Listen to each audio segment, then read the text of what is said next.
Shalom and welcome to the Israel Policy Pod. I'm Neri Zilber, a journalist based in Tel Aviv and a policy advisor to Israel Policy Forum. Crazy and tempestuous times are here again, specifically vis-a-vis Iran.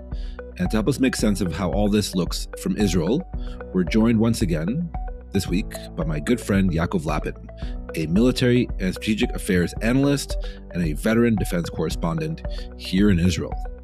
Yaakov and I discussed where we stand at present in the U.S. Iran crisis, what President Donald Trump is or is not liable to do, and whether Israel is indeed ready for another round or more with Iran, if it comes down to it. It was a terrific conversation as always, tempting to cut through the rapid-fire news cycle and, well, general hysteria on this end and in other places as well about a looming U.S.-Iran war and maybe beyond. But first, a few thoughts from me. So we're recording this on Tuesday afternoon Tel Aviv time, in case something happens between now and when this podcast goes up, which, judging by the pace of world events, could happen, but hopefully not. It's a fluid situation, as the professionals like to say, especially so the middle of last week when a U.S. strike on Iran was reportedly and apparently fairly imminent. In particular, late Wednesday and overnight into Thursday, when things looked quite imminent. But that night, as all of us in this business were still monitoring the situation and in touch with various sources, and in general on heightened alert, a soccer game, or a football game for some, was played here in Tel Aviv. Hapoel Tel Aviv versus Maccabi Tel Aviv, the Tel Aviv Derby, in a State Cup round of 16 match at Bloomfield Stadium in Jaffa, right here in Tel Aviv. So there I was working, so to speak, from my couch Wednesday night with the game on TV. Please don't tell my bosses. And a colleague in Europe sent a message asking whether it was true, as they had heard, that Israel had suddenly closed down its entire airspace, which would have been an ominous sign. So I replied back that the airspace over Israel was definitely still open, that 30,000 people were currently watching a soccer match in an open-air stadium in Tel Aviv that night, and in general, the IDF Home Front Command had issued no new instructions or restrictions on the public. Fine. But then I got to thinking a bit more as I sat there on my couch watching this match, and trust me, working as well. The people of Iran were on the streets courageously and bloodily confronting a theocratic regime with the internet blocked out, as we know, and the entire country over there preparing for, well, likely war with the U.S., while on the other side of the Middle East, a soccer game was being held where you had Jews and Arabs and Africans and European players all on the pitch at the same time, where you had women and girls in the stands watching. Yes, it was mostly young men, but definitely some women and girls as well in the stands in Bloomfield, and where you also had a transgender referee overseeing all of it. It's true. Sapir Berman is her name. I'm not kidding when I say that she was world-class, absolutely a world-class referee in how she managed all the players and coaches in a very high-profile and very high-pressure environment, probably the biggest match in Israeli soccer, Israeli football. And also in the decisions that she made on the pitch. At one point, she sent off one of Maccabi's star players, and no one could or did argue her decision because it was the right decision. So what does this all mean, other than the fact that I want to turn Israel Policy Pod into a part-time football or soccer pod, but I'm not allowed to do that. So here we are. But honestly, and all kidding aside, what does it all mean? I'm not entirely sure, but it's not nothing.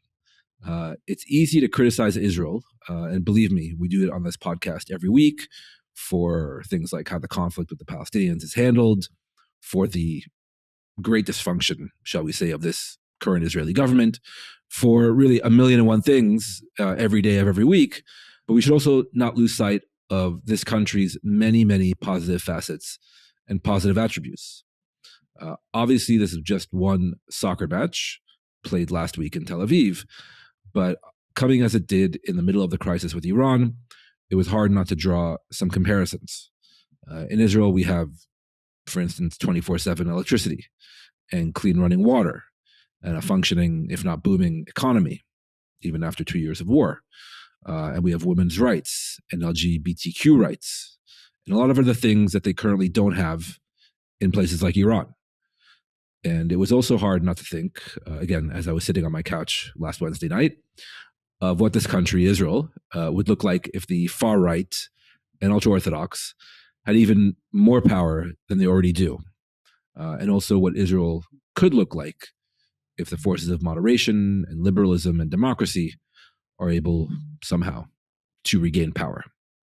And also, on a more ominous note, the implications for this country if they can't. So with all that said, let's get to Yaakov Lappin.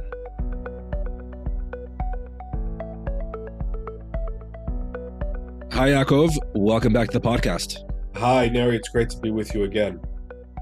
It's really my pleasure to have you back on, Yaakov. It's been too long, but I thought this week was especially important and relevant to get your expertise and really to give our viewers and listeners basically informed on-the-ground perspective from here in Israel about what the Iran crisis looks like and what we may be looking at maybe in a few days, maybe in a few weeks, depending on what happens, which we'll get into the various scenarios. I'm sure you have been in the same situation as I have, Yaakov, in the past few days and weeks since the crisis in Iran erupted. Every friend, family member, pedicurist, accountant, taxi driver, whoever, ask me one question and one question only. Is there going to be another war? Should we get the safe rooms, mamadim, ready? And I try to hedge my answer because, last year I was wrong. So I don't want to, give people the impression either way, but I'm sure you asked the same question as I do. So we'll probably get into that, the answer or potential answer in just a moment. But I wanted to actually start here with the state of play of where we're at the moment. I'm recording this Tuesday afternoon, again, Tel Aviv time. The Iranian protests are now into their fourth week. But according to basically all reports that we've seen in recent days, the regime in Tehran has brutally and bloodily suppressed and repressed the protests. And I think it's fair to say they've lost some steam. And on the flip side, the U.S. is streaming major forces into the region. It doesn't quite seem like Donald Trump or his administration are backing down just yet. So first question to you, Yaakov, where do you see things as we stand today? Well, it's a very strange situation because this is the first time I can remember, probably since the Second Gulf War, where the outcome of our security situation is not in the hands of the Israeli government. The Israeli government, can have an influence. It can put forward its perspective and its interest, but the decisions are being made in Washington, D.C. They're being made by President Trump and his team. And so when we're trying to figure out what's going to happen, what we're really asking is, what is President Trump going to do? And for some of us, that takes us out of our comfort zone. If we're used to analyzing even, Hezbollah and Hamas or the Israeli decision-making process, the perspectives between the Israeli defense establishment and the Israeli cabinet and Prime Minister Netanyahu, all of that is kind of going to the side right now, and we're asking what President Trump is going to do. So I have forced myself to try and get into President Trump's mind and to look at the various considerations. And look, I think, if we want to make an educated guess, let's look at what's happened, right? We saw very intense and aggressive statements by President Trump at the outbreak of this crisis. He drew a red line, which the Iranian regime obviously crossed when it began massacring and mass murdering its own civilians. And so President Trump, it looked like he was going to launch B-2 strikes from the U.S. mainland. Then something caused him to press hold, to press the pause button. What is that thing? So we've got hints. But I would say the first thing is the Pentagon itself probably telling him, and CENTCOM and the U.S. military telling him, look, if you want to enter into a competition with Iran, you've got to look at all the contingencies. They still have, this is according to some public estimates, the Iranians still have about between 1/3 to 50% of their original missile arsenal that they had before their war with Israel. And the estimates were that they had around 3,000, give or take, missiles going into that war back in June of 2025. So let's give it a rough estimate of around 1,500 missiles. It could be more, it could be less. And according to the estimates, Israel destroyed two-thirds of their missile launchers during this war. The missile launchers are just as important as the missiles themselves. If you don't have enough missile launchers, that's a serious bottleneck. So even with Right. one-third of their launchers and anywhere between 1,000 to 1,500 missiles, this means that the Iranians can rain down a lot of firepower on American bases in the Middle East. And if they so choose, they can also direct some of that fire at Israel. So I think the contingency was the Pentagon was saying, look, we have to cover our bases. We need better air defenses. We need better proximate, close, near offensive capabilities. We need to move carrier strike groups into the region. And I think that caused President Trump to press the pause button. And we're seeing the Abraham Lincoln Carrier Strike Group with its jets, with its missile ships, and the submarine moving towards Iran. I think they're about 4 days away from the latest estimates from when we're talking. Now we've got the Ford Group reportedly, moving in the direction. So a lot of hardware. This is going to boost American offensive and defense capabilities. And I'm sure that regionally, Iran's neighbors told Trump, what is the point of this strike? Are you aiming to topple the regime? Because if you are, it's going to take more than B-2s. And even then, it's not clear that it's going to happen. So what's the point of the strike? And the Israeli government, there were reports, you saw them as well as I did, saying some said that the Israeli government, that Netanyahu said, hold off temporarily so that we can get our defenses in order. And some said, don't do it. Now, we don't know really what was said. I'm going to be humble here. We don't know the real conversation behind closed doors. But it seems safe to say that Israel said, hold on, let's make sure that we're maximally prepared in terms of our air defenses and in terms of American air defenses, which were an important supplement during the June war. We could go into the details if you're interested in that, into the technicalities of what the Americans can do in terms of helping us with our air defenses. So what we're seeing, are the chess pieces moving into position, and we're seeing Trump basically going along with this very good advice to wait to make sure that all the contingencies are planned for. That's on the sort of military and regional front. Then there's the political question, right? I did try to get into Trump's head, and I think the fact that he is fearful of being seen as a sort of second Obama, even though already his intervention in Iran back in June, his intervention in Venezuela, I don't think he's going to be seen that way, but he made a threat, and the Iranians walked all over that. He issued a red line, He like issued Obama a red line, did just like in Obama. Syria. Yeah, chemical weapons, exactly. And so I think that in itself is pushing him to not walk away from this. And the last thing I'll say is that I think that you asked about scenarios. So I think that there are still multiple scenarios. One of them, behind the scenes, even though it seems unlikely, but you can't rule it out, is that the Iranians are being given a chance to enter into a sort of sweeping, dramatic deal, new diplomatic nuclear deal. They'd be called upon to freeze their missile production and support for proxies. And who knows how Khamenei is going to respond to that? Who knows? When he's got this firepower heading his way, even though it seems unlikely, maybe he will try to de-escalate by pretending to go along with that. And the last thing I will say is this is something I've told many Israelis. I don't think it's obvious that even if the U.S. strikes Iran, I don't think it's obvious that Iran is going to try and pull us into this conflict. The Iranians have tasted Israel's air superiority, intelligence superiority. They were stunned by these capabilities. They found themselves in an utterly inferior situation. And since then, I believe that the gap has only grown. Their air defenses have not been rebuilt. Iran's oil and gas fields are very vulnerable, very, very vulnerable to strikes by Israel if that comes to pass. So I think there are good reasons to believe that Iran won't rush to drag Israel into this, but everything else, I think all bets are off at this stage. Very unpredictable phase we're going into. Very unpredictable because, we're trying to get into the head of Donald Trump, and that's been near impossible not only over the past year, but in his first term.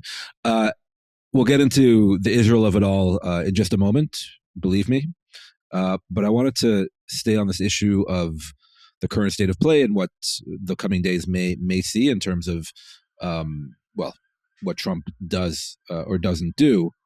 But we should, by the way, mention just in terms of what's happened, I think the death toll inside Iran is officially at least 4,000, but it's likely much, much, much higher. So it's thousands of people killed in, mere days of protests. Not a small thing. And then, like you said, the U.S. is amassing forces. They're giving the commander-in-chief more options and better options, not only for the attack, but also maybe for the blowback. But let's play it out, okay? One track, after the U.S. is set up, is to coerce Iran into sweeping negotiations, and there are a long list of very serious demands that I think have been issued publicly, even by the U.S. I don't know. The Iran experts I speak to think it's highly unlikely the Islamic Republic will agree to those demands. But again, you never know. Especially now they're in a corner. That's one track. The other track, if negotiations and diplomacy doesn't work, military option. What do you reckon? Again, trying to get into Trump's head and the head of U.S. military planners. What do you think they're going to hit if they pull the trigger? So if the decision to go for a military attack occurs, as always, the military will present a menu of options to the president, starting from a minimal strike, which is supposed to sort of punish the regime.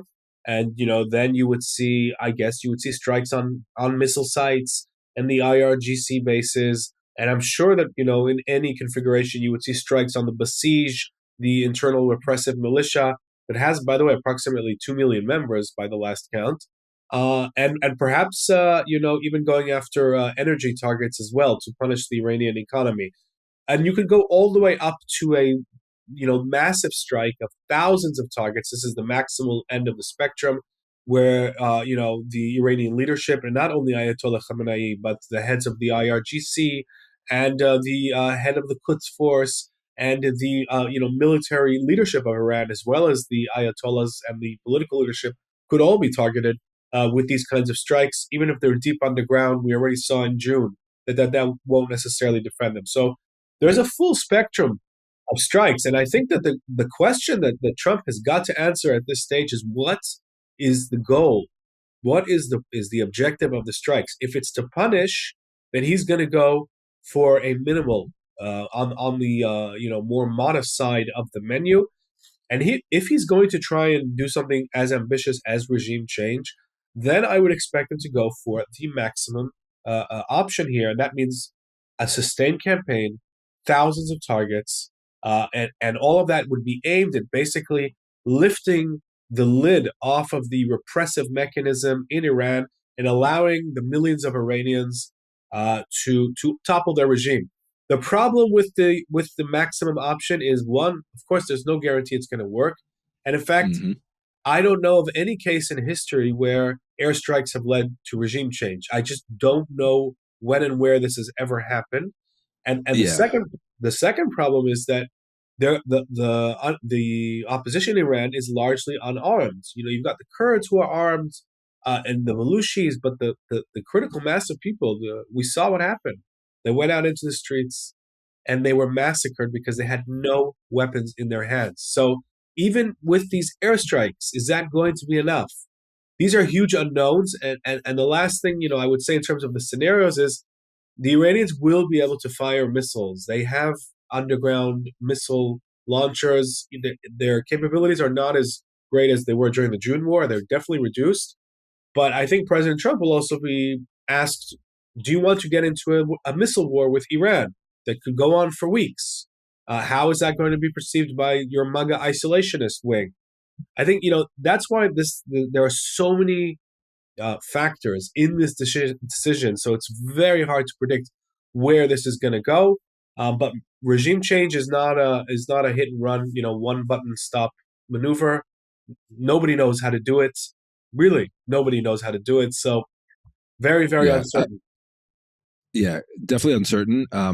and the question you posed earlier, a friend of mine also posed it to me. Has there been an example in history where an air campaign, an air war, has actually led to regime change?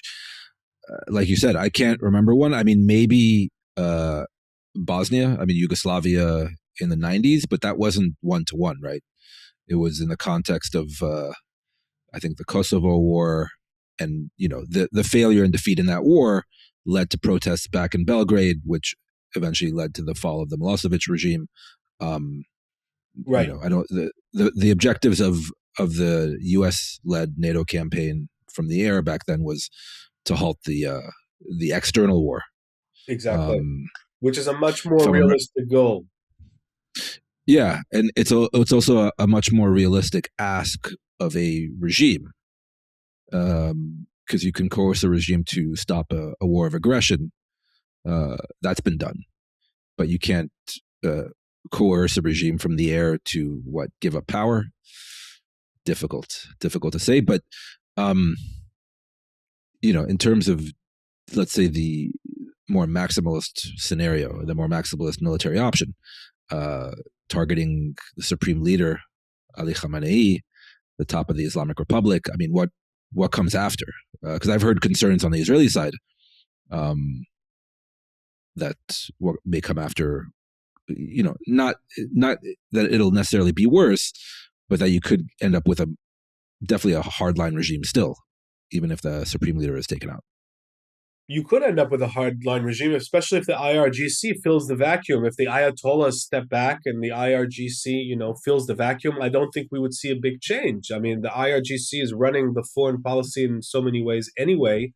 And from an Israeli perspective, as long as it's either the hardline Ayatollahs or the IRGC military, this alliance between them, based on the Valayat el Faqih, the rule of the Islamic jurisprudence, which is the whole ideological foundation for this Islamist regime, this is what enables their obsessive ideological campaign to destroy us, to destroy the state of Israel, to invest vast amounts of resources in that effort.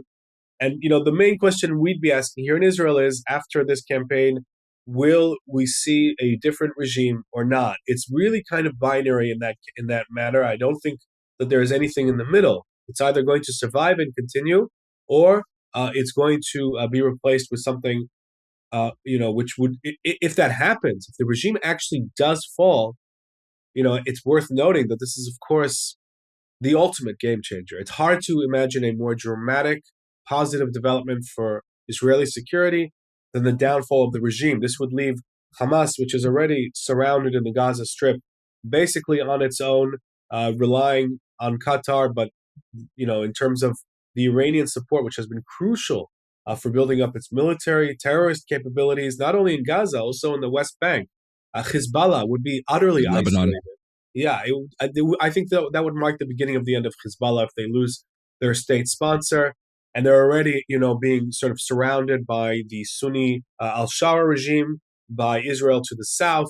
They're already in trouble. So if they lose their chief state sponsor, both Hamas and Hezbollah, I think, will be facing existential trouble. And for Israel, it would really enable, I think, a new dawn, a new horizon. So there's no question that we all want to see this regime fall as soon as possible, the head of the octopus. But I think that the question is, will these airstrikes do it? It's not a science. This is the thing. Nobody can turn around and tell us and give us an answer.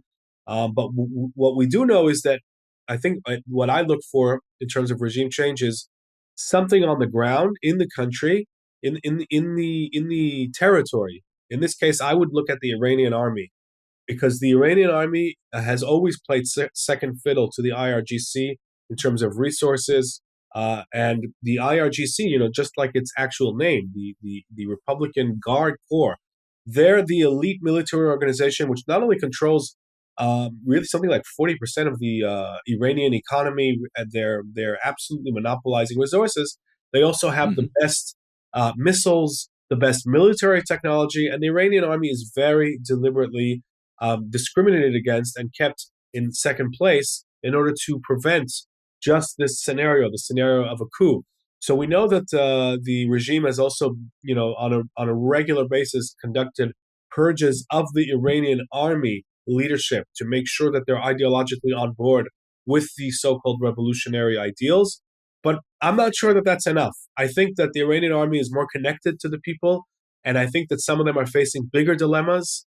So if we see, significant numbers of Iranian army soldiers and officers turn their guns, as is so often said here, that's the telltale sign. That's what we'd be looking for. Then I think the regime has reached the end, but we're not there. Right. So a couple of things for our listeners. IRGC, the Islamic Revolutionary Guard Corps, essentially the Praetorian Guard, right? The guarantor of the revolution in the Islamic Republic's minds. That's separate. It's a separate military force than the Iranian army, which I think probably is still viewed with some suspicion because it predates the 1979 Islamic Revolution. You're looking for fissures and breakages inside the elite and inside the military and security organs of the state. Again, we have limited visibility into Iran just because of the internet blackout. I'm sure there are various people here and elsewhere that are working on that. But it's also worth mentioning that, again, according to certain reports, some of the protesters that have been on the streets in recent weeks courageously may have been armed. I don't know who they were. I don't know who armed them.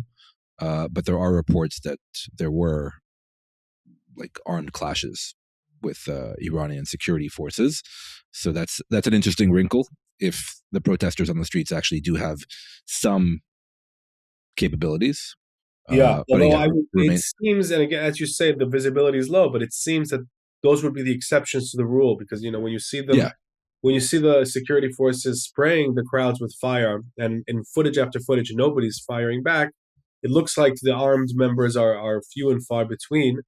And by the way, Neri, I just wanted to throw one last scenario into the works, which is, I think what sparked this entire wave of instability is the Iranian economy, the free fall and crash of the Iranian economy, right? We're talking about the rial, the hyperinflation, the lack of tap water, basic goods are out of reach. This was the flame that started all of this.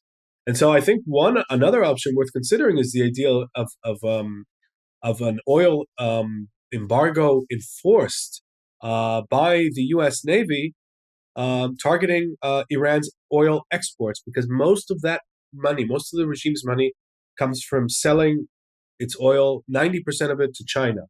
This is how the regime pays for its proxy wars, its missile programs, its internal repressive systems.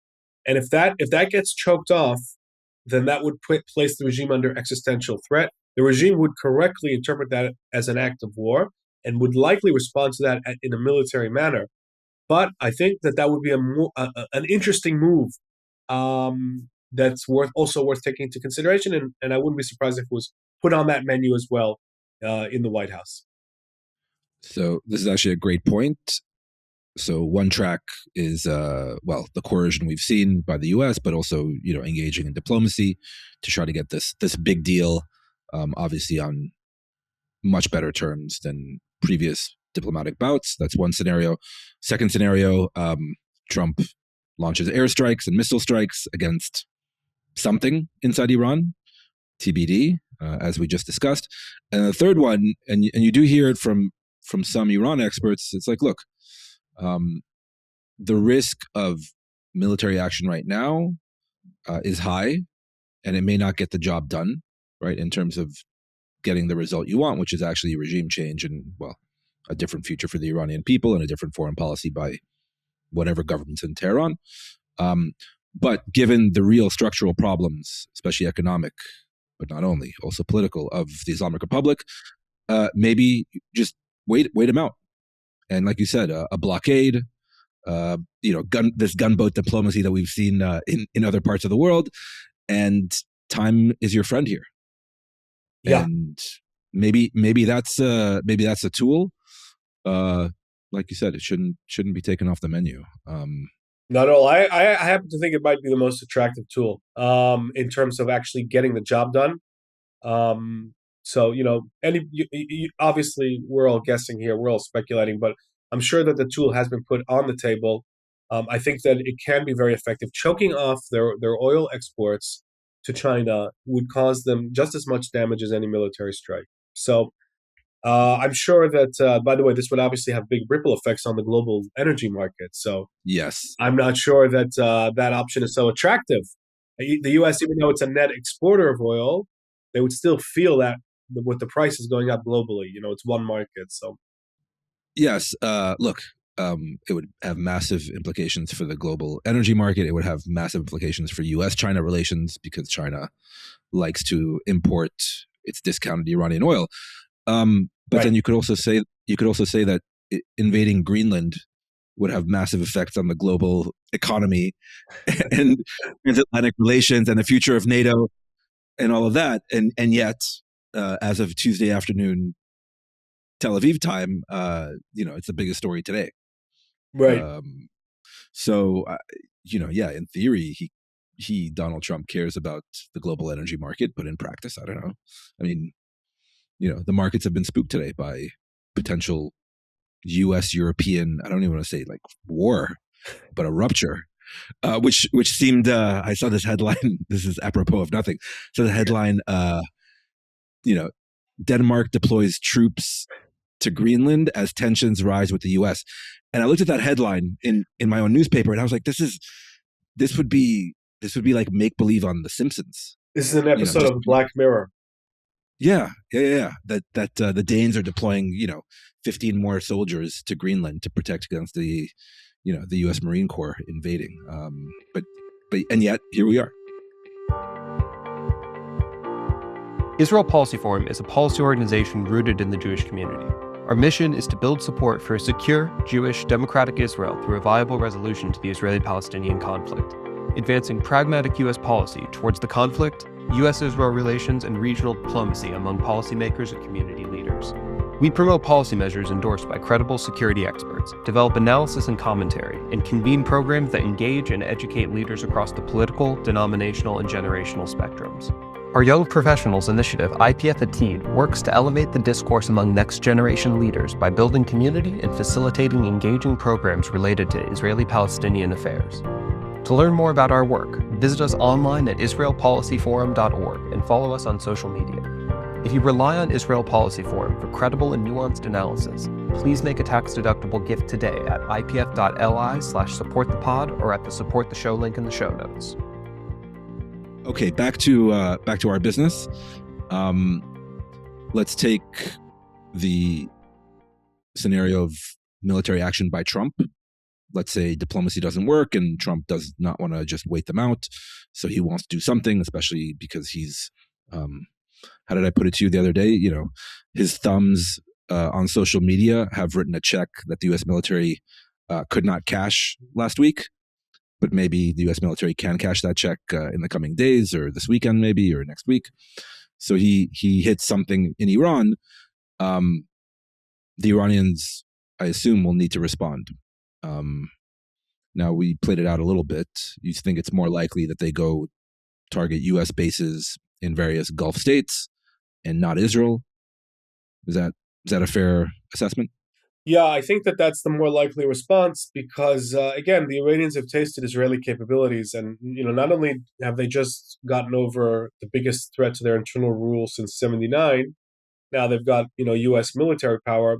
If you think about it rationally, why would they need us in the mix after everything that the Iranians have absorbed from Israel in June of this year and in previous airstrikes? I mean, there's no doubt in their mind that they are not ready for a war with Israel. But we also have to be humble here again because the Iranians are a wounded animal. This regime is a wounded animal. And wounded animals don't always respond in the way that we would expect. So, of course, Israel has to factor in the contingency of Iranian missile strikes against Israel. The Iranians are also happy to blame everything on Israel, on the Mossad, as well as the U.S. and the CIA. So firing missiles at Israel could sort of serve their narrative, their domestic narrative, that they are punishing those who fomented the regime, the protests against the regime to begin with. So it's very hard to get into their heads. And of course, the job of the IDF is to plan for every contingency and to assume the worst case scenario. So we are seeing definitely, for weeks, the Israeli system, the defense system has been at its very highest level of alert. The focus is obviously on air defenses. We know that the Arrow 3, the batteries, are on high alert. These are the systems which, by the way, fire interceptors into space. And the interceptors release their own sort of kill vehicle that runs into the Iranian ballistic missiles in space. It's absolutely incredible technology. This is the system that Israel just recently sold to Germany. Germany is relying on this system to defend itself against Russian ballistic missiles. This is a system that's going to be frontline of any new confrontation with Iran. It's fair to assume that there's going to be a fast tracking of Arrow 3 interceptors. Arrow 2 is still in the mix as well. That operates in the upper atmosphere. So air defenses, very, very important. And I'm sure that Israel has also asked the U.S., what can you do, the U.S., to help supplement our air defenses? Back in June, we saw that the THAAD batteries here in Israel fired approximately a little more than 80 missiles interceptors, which is very important. And we also had the Aegis system, which is ship-based, which could be on board some of these ships, and they fire what's called SM interceptors from those ships, and they also help. So I'm sure that those preparations are all happening. Yeah, and those Aegis, how is it pronounced? Yeah, Aegis. I always say the G without, but yeah, you're right. Aegis. Yeah. Yeah. So they were off the coast of basically Tel Aviv during the June war, and they were operational. But this brings me to my real question for you in terms of, is Israel ready for another round or worse with Iran? We did see reports last week. That, again, by the way, coming from U.S. officials, not Israeli officials, that part of the reason why Netanyahu asked Trump to postpone or wait with any attack on Iran was because, again, according to the reports, Israeli air defenses were not yet ready to deal with another round with Iran. What did you make of those reports? Look, we know it's not a secret that after the June war, the interceptors, both Israeli and American, had run through a good chunk of the stockpile, but that doesn't mean that they ran dry. Not at all. Israel still has enough interceptors to be able to deal with a new confrontation with Iran, and it's mass producing them. It's absolutely mass producing them. And there were recent contracts between the Israeli Defense Ministry and IAI, which makes the Arrow 3 to get more production lines up and running. So this is an arms race. Now let's throw into the mix that not only does Israel have enough air defenses and it's working to replenish stockpiles, but the Iranians have next to no active air defenses. So if they attack Israel, most of their missiles will be intercepted. I'm very confident in that. And almost none of the Israeli counterstrikes will be intercepted by Iran, which is what would make such a move by Iran so incredibly foolish from a military perspective, because Israel would then basically have an open check, and I'm sure that President Trump wouldn't object either, to strike any target in Iran. The thing is that even despite this superior advantage point, Israel doesn't want to get into a war with Iran at this time. I think that's obvious, because the last war was... Yes, I look, I think that Israel does not want to get into a war with Iran at this time, because it doesn't have any assurances that this war would lead to regime change. Now, there are debates in Israel. It's not a single view. And I've heard, former members of the defense establishment argue it both ways. Some say, look, it's worth, absorbing hundreds of Iranian ballistic missiles if this will result in regime change. And I think that that's a fair calculation. But then you've got the other side of the equation saying, who's promising us regime change? We could absorb hundreds of ballistic missiles. Some of them will get through air defenses just like they did in June. We could suffer casualties, and the regime is still standing. So what did we achieve? And this is a legitimate debate. But I think my view is, of course, Israel doesn't want to get into a war with Iran now, because the objectives are unclear. If you look at the objectives in June, they were crystal clear. They were to roll back the nuclear threat, roll back the missile program, which was considered an existential threat in its own right, and to eliminate, the members of the Iranian nuclear scientific and military elite communities, and to harm the very Iranian officers who were activating Hezbollah and Hamas. Those are crystal clear war goals. And once they were achieved, Israel disengaged, and so did Iran. So here, what's the goal, right? And the Iranians could start pacing themselves. Like, we could end up in a situation where they're firing a few missiles every day. That's enough to completely disrupt our routine. Again, there wouldn't be a clear goal here. So I think the lack of a clear objective goal is what's creating a real debate in Israel about whether it's worth our while getting dragged into this now or not. It depends who you ask. I personally think that if the Americans go for a maximum, if they do go for an attack, it has to be a maximum attack. I don't personally understand the logic of a symbolic attack, an attack to punish the regime.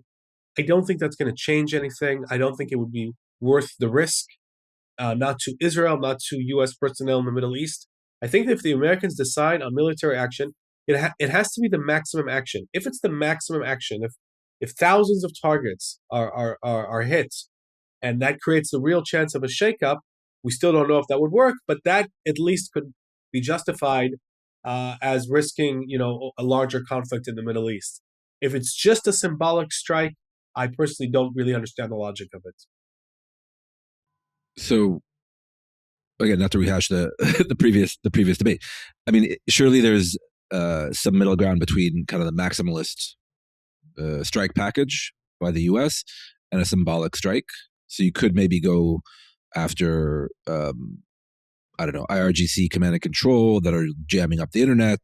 You go after headquarters of the more repressive security organs like the Basij inside Iran. Maybe some missiles just to, for good measure while you're there. That wouldn't be necessarily thousands of targets or even decapitation and kind of leadership targeting, but it wouldn't just be symbolic. If you're going after decapitation and leadership targeting, the Iranians are going to respond full force, right? They're not going to. They're not going to do a minimal response, and so if it stops there, what has been achieved? The regime would survive. That's why I fail to understand any option except the maximal option, because the minimal option won't result in regime change. Obviously, the intermediate option also will not result in regime change, but could risk, a lengthy missile war. But the maximum option at least stands a chance at regime change. So if they're going to do military option, I think it has to be the maximum option or not at all. So basically, if anything's worth doing, it's worth doing right. Im kval az kval. If you're already doing it, you may as well do it. In Hebrew parlance. Yeah, and if you're putting, also your allies at risk of Iranian missile retaliation, right, including us and the other, and we all want to see this regime fall. At least it should be for a maneuver that stands a chance at creating a domino effect that would lead to the regime's downfall. Otherwise, I think it would be basically symbolism, high-risk symbolism, with no clear long-term strategic objective. And two questions from the Israeli point of view. Okay, let's say the Iranians do fire on Israel. And as we've heard from the prime minister and the IDF chief of staff in, I think, just the past day, the Israeli response will be, how do they put it, overwhelming and, with force that Iran has not experienced yet. What do you think that would look like in military terms, i.e., how different would it be from what Israel did last June?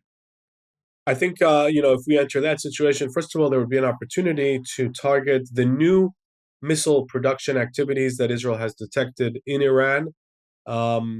Let's break that down for a second. The Iranians are trying to revive both liquid fuel missile production and solid fuel. Solid fuel is much more important to the Iranians because the solid fuel can be basically fired without much advance warning. So if you've got solid fuel missiles, they're easily and quickly fueled up compared to the liquid missile fuel missile, and that means that it's easier to get volleys off the ground without being detected, without leaving an intelligence fingerprint. So the Iranians have tried to get hold of planetary mixers from China. Planetary mixers are those very rare machines, very expensive machines that know how to mix up and create solid fuel for solid fuel missiles. And there have been reports of American interceptions of those Chinese shipments of planetary mixers to Iran. So that's a very interesting shadow war that has been raging. And I think it's fair to assume that Israel is heavily tracking that as well, if not directly involved. So that's one part of it, and the other part of the liquid missiles, which do require a long fueling process before. So it's easier to spot that from satellites using intelligence. It's easier to spot those preparations, and it's easier to preempt those kinds of attacks. So all of that infrastructure, I think, would be definitely struck by Israel if the Iranians strike. There has been some attempts to, just dig into the nuclear sites that were hit back in June. Natanz and Isfahan. So I think that those sites. There might be more strikes on those sites, even though they have not at all been rejuvenated.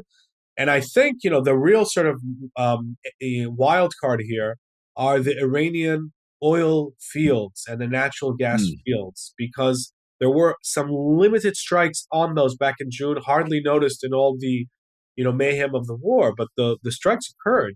And I interpreted those strikes at the time as a warning to the Iranians, saying, look, we're going to disengage when we achieve our objectives. That's the Israeli message. But if you continue to fire missiles, your energy infrastructure is up next on the target list. And I think that very much helped convince the Iranians to disengage when Israel did.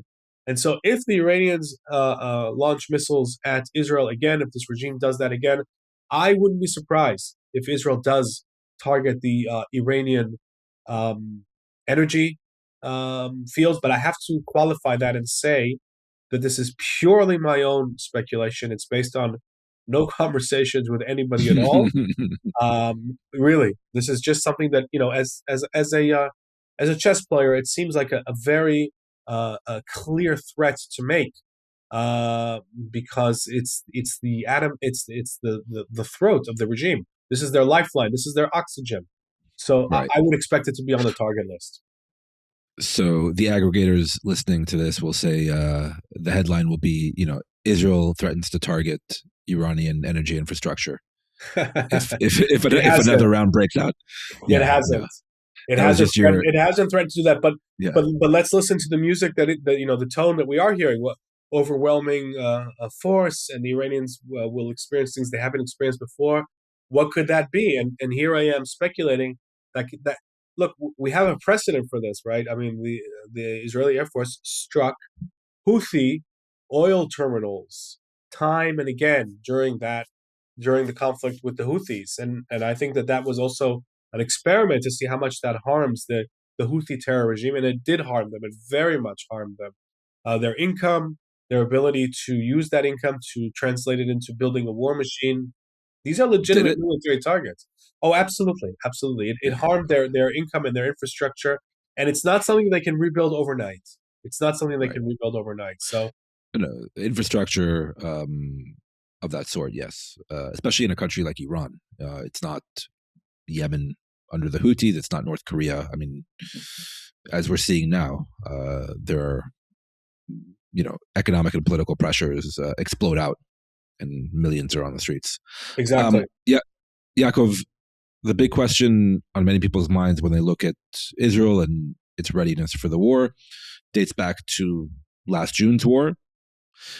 And there's a narrative out there that, on day 10 or 11 or 12 of that war, that Iranian missiles increasingly were getting through Israel's vaunted air defenses, including the Arrow 3 and others, and that it was Israel who was actually very happy to call it a day and wind up that operation, that war.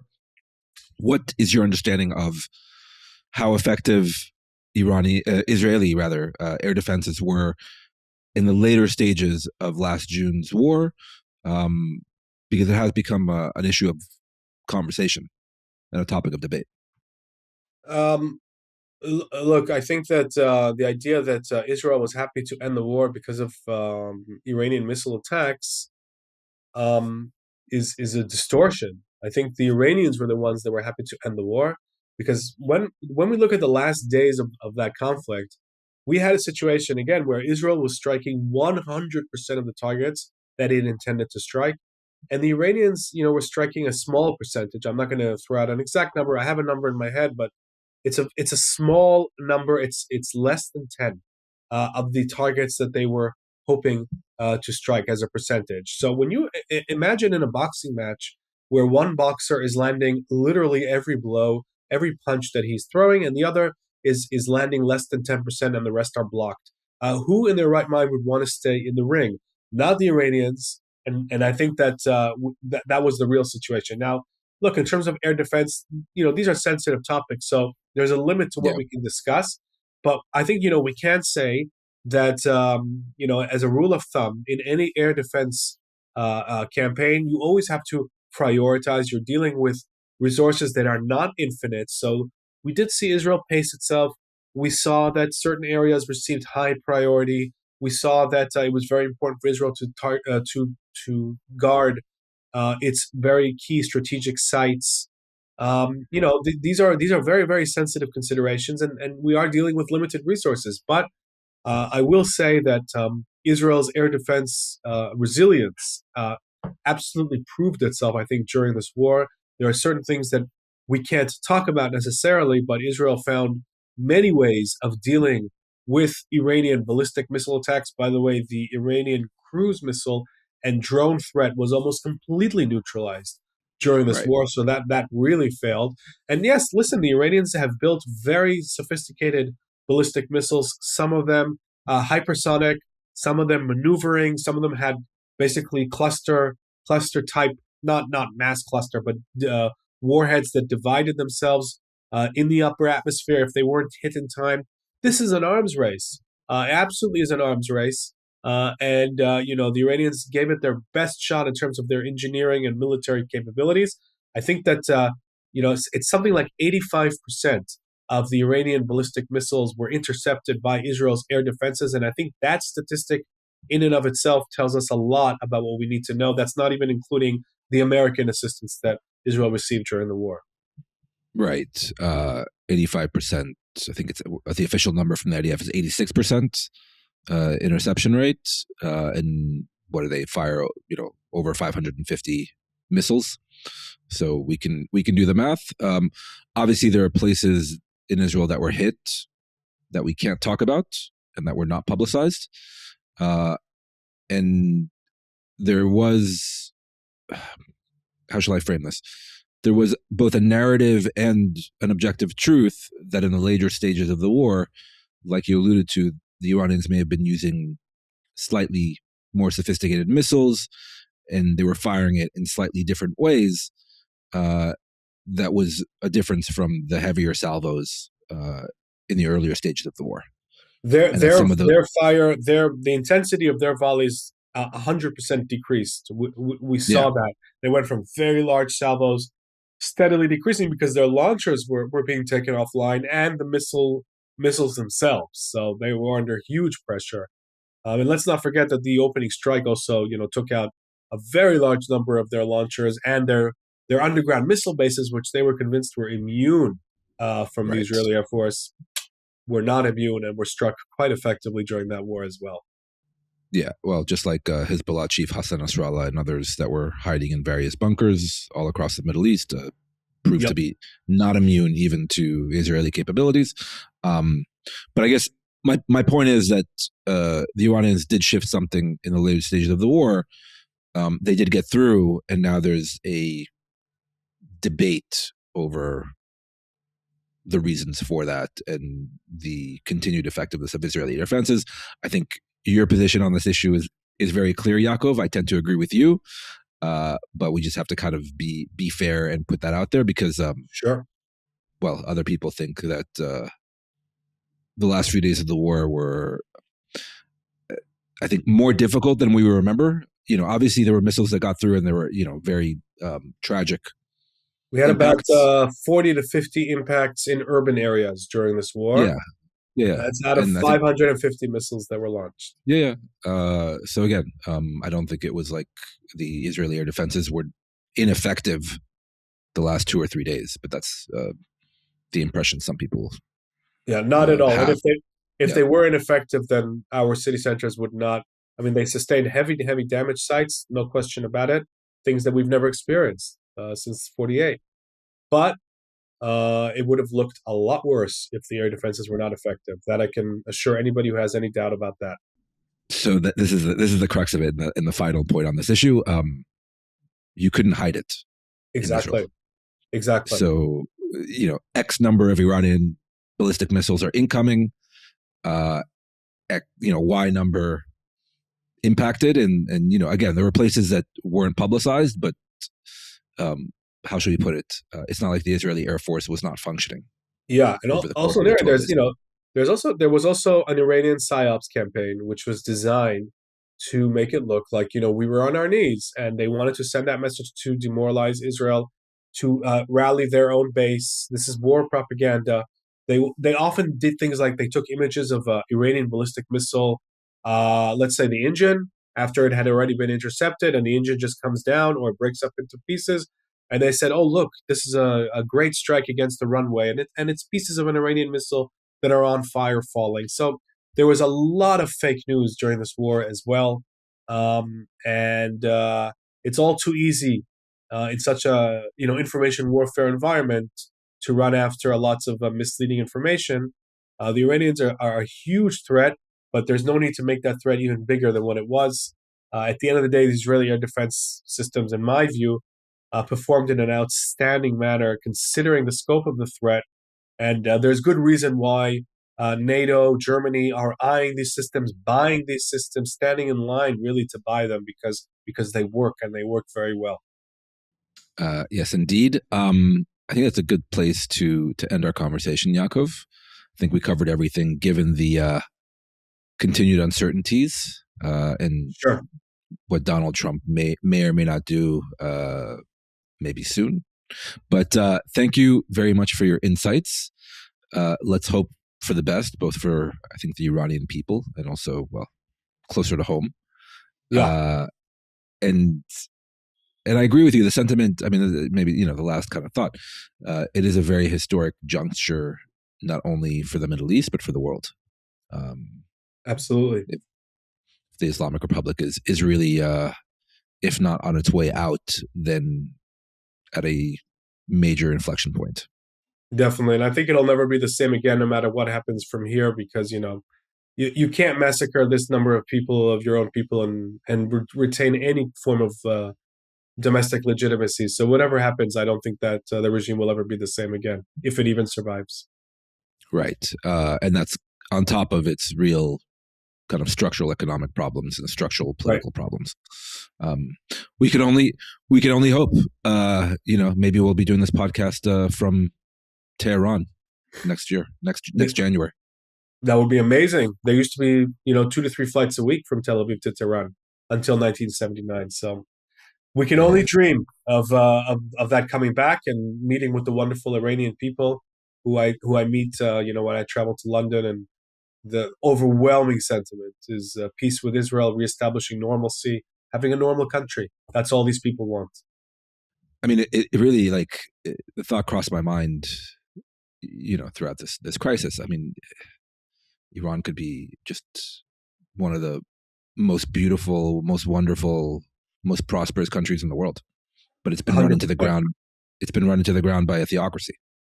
100%. Its potential is incredible. The Persian culture, this is a very educated, ancient civilization being held back by medieval fundamentalists who hopefully will be in the garbage can of history sooner rather than later. That would be a real message of hope for millions of us Jews, Persians, Arabs who want a better future. Everybody in the region who is not in the throes of this fundamental ideology. Absolutely. To bring it all full circle, it really depends what is going on in Donald Trump's mind. I don't know if he said it verbatim, but basically it's a test of whether, when he comes and says, this aggression will not stand, whether he actually follows through on that threat. Yep. And we'll find out soon, I think. All right. Take care, Yaakov. Talk soon. You too. Okay. Thanks again to Yaakov Lappin, as always, for his generous time and insights. Also, a special thanks to our producer, Jacob Gilman, our editor, Tracy Levy, and our assistant producer, Eden Jesselson, as always, and to all of you who support Israel Policy Forum's work. Do consider making a donation to Israel Policy Forum so it can keep being a credible source of analysis and ideas on issues such as these that we all care deeply about, including this podcast. And most importantly, thank you for listening, and please subscribe and spread the word.